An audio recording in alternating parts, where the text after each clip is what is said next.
in the postseason, but they get the win in Game 1 over the Oklahoma City Thunder, 104-99, and take a big step toward purging some of the ghosts of playoffs past. Welcome in. Post-game coverage here on NBA TV. I'm Matt Weiner. That's Grant Hill. Brendan Haywood right over there. Lillard with 14 of his 30 in the fourth quarter. Oklahoma City had a horrific day shooting the basketball from three-point range. Paul George was never really quite himself offensively. And the Blazers get a big contribution from former Oklahoma City Thunder center Enes Kanter, and they get the win tonight. What'd you make of what you saw? Well, I mean, I thought Lillard, as you said, was big, but Kanter, I mean, I think his presence, and we talked all year about that third person, that third guy for Portland stepping up. Obviously, Nurkic went down with that injury, but Kanter came in, as you said, played in OKC for a period of time, and just his toughness, his presence, his toughness, his physicality to match that of Adams and that of OKC, and just, you know, that's what this team obviously desperately needed. He provided. His energy was great. And it's amazing how he's able to fit in with this team in such a short period of time, and that was on display here in this game. He had 20 and 18 boards, 7 of those on the offensive end.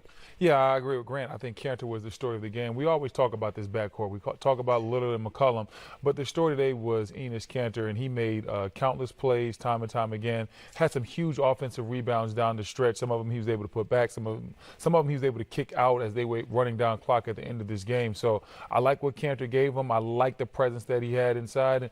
And it was a battle between him and Steven Adams, and he won that matchup. So if Kanter can continue to win that matchup, that bodes very well for Portland in this series. 54 points out of the backcourt for Portland. No real surprise there, but Kanter may be the most important player in this series moving forward, really, obviously for Portland, but really in terms of either team and which way this series goes. Yeah, I think Kanter is the most important player in this series, especially when you look at it from Portland's side. They need another scorer. They need that third guy like Grant alluded to, and he can be that. The one thing we know that Kanter can do is score the basketball. That's never been a problem. The problem has been on the other end.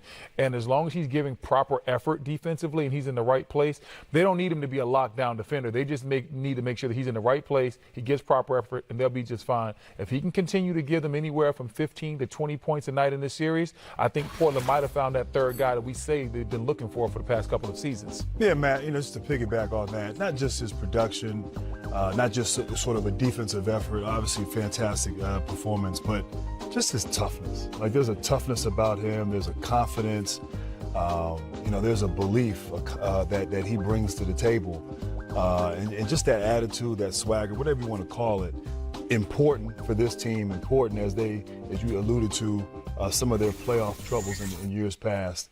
And then moving on, I mean, and it's a perfect player for this matchup because OKC, they want to out-tough you.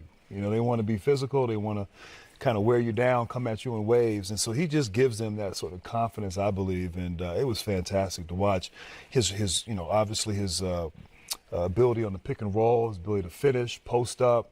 But just like being that last stance, that guy inside that gives him presence, so important. And, this is in a weird kind of way, obviously Nurkic was a great player and someone who was so important to this team's success. But landing a Kanter at this point in the season, and a lot of teams aren't sort of sure of who they are. Right. It's not like you have had time to sort of prepare for this team with Kanter and how he plays. So it could work to Portland's advantage here, and certainly did in this game one. Looked like a big pickup at the time. Now looks like a huge pickup for the Portland Trailblazers. He's not a great defender. It's been well documented. Right. But it's amazing how but he had some moments, excuse me. Oh, it's okay, man. Take as much time as you need. You need some water? I have some. Oh, I've got something. Okay. I'm saying he did have some moments defensively where he stood up against Steven Adams and did his job defensively. And that's what I talked about. You don't need him to be, Dikembe Mutombo 2.0. You just need him to be in the right position. Like, he had a play where he stopped Steven Adams from getting what would have been a monster dunk. All he did was put himself in between Steven Adams and the basket. All you need him to do is play position defense. Be in the right spot. We'll help you do the rest of the stuff. But they need his offense. They need him to be a guy that they can throw the ball into the post. He can face up and get into his jab step series. Or when he has a smaller matchup on him, he can get the ball on the block.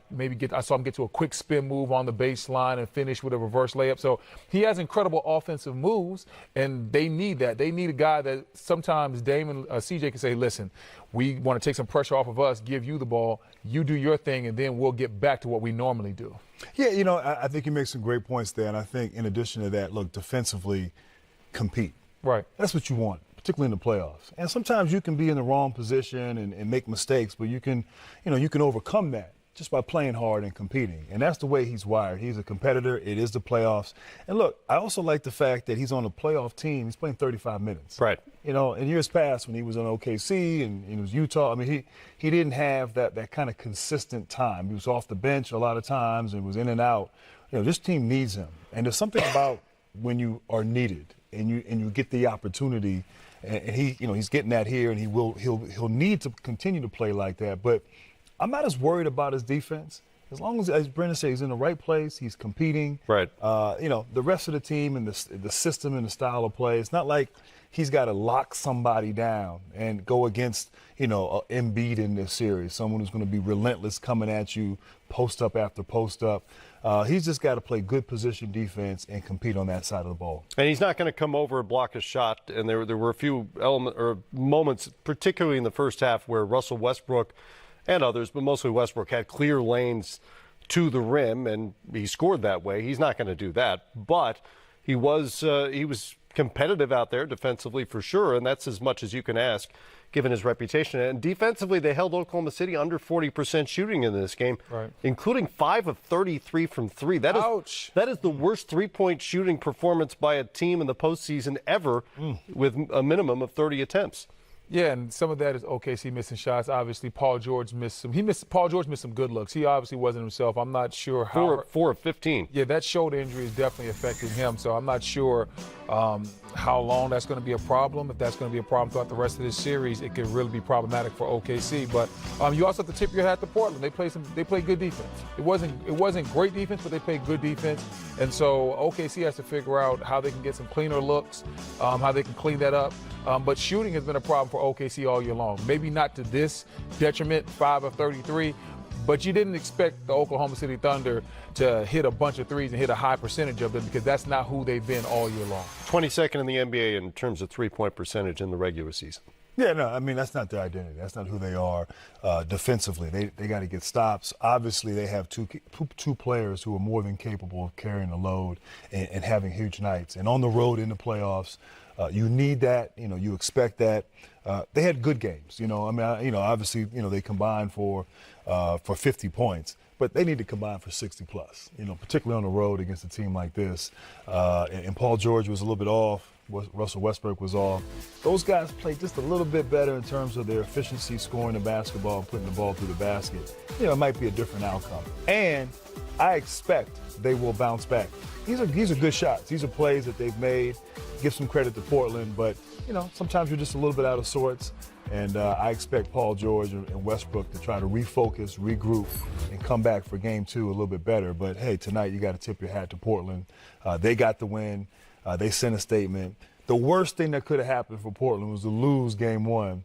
And now you start, the doubt starts creeping in. You start thinking about last year. And the year before, and the year before. And we're talking about it, and next thing you know. And so to get a win, to feel good about yourself, you can't rest now, but just knowing that, okay, confidence-wise, we're in good shape as a team. Paul George, 8 of 24. He's been dealing with the shoulder issue. His shooting numbers have come down since really about the All-Star break or so, 5-6% from the field and from three-point range. Do you see anything that looks off about the way he's shooting the ball, or can you just tell that he's probably feeling the pain based on the results? I'm not seeing like a weird form or anything like that, but we all know the way Paul George shoots the basketball. He clearly has a shoulder injury. He's not shooting up to the level that we expect of him. And unfortunately, this time of year, a lot of guys aren't healthy, and you have to play through certain injuries and illnesses. And Paul George is going to have to gut it out with a shoulder injury, and it's hard when it's on your shooting shoulder. So Portland's not going to feel sorry for him, so he's still going to have to find a way to be effective. Maybe that means turning down some jump shots and getting some closer shots to the basket. I'm not sure what the answer is when you have a hurt shoulder at this time of the year, but Paul George obviously wasn't himself this game and is due to injury.